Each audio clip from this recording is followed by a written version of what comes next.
5-fluorouracil, which is a chemotherapy drug used in a variety of different Is it cancer. okay if you will be in the video?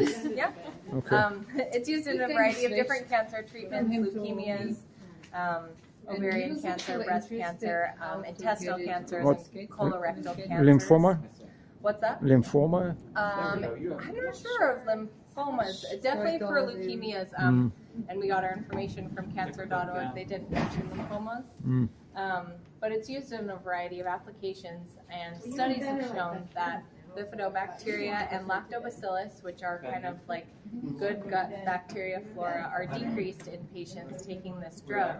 So we wanted to figure out what the effect of the drug is directly on the organisms. So we tested 4 different organisms. Bifidobacteria and lactobacillus are the gram-positive rods that we tested, and Bacteroides and E. coli are the gram-negative rods that we tested. What we expected to see was a decrease in bifidobacteria and lactobacillus in proportion with the dose of the drug that we gave. But that's not what we ended up finding out. Wow. The only organism that actually had proportional decrease with the dose of the drug is E. coli.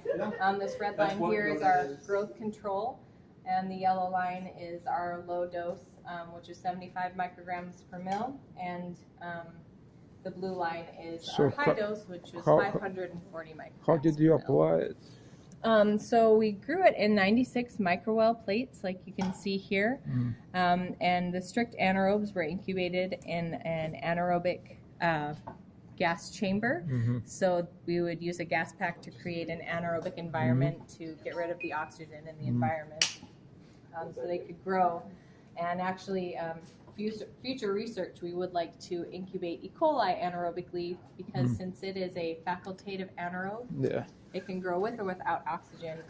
So we incubated it aerobically, but we would like to incubate it anaerobically to see if we got similar results.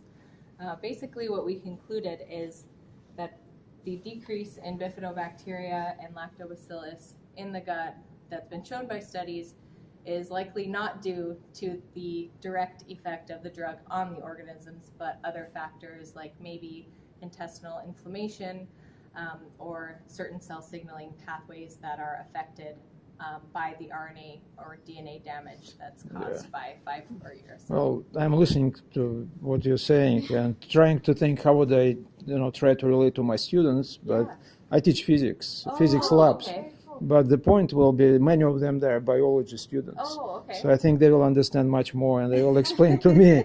And it will be like, playing a game now. They will be teaching me.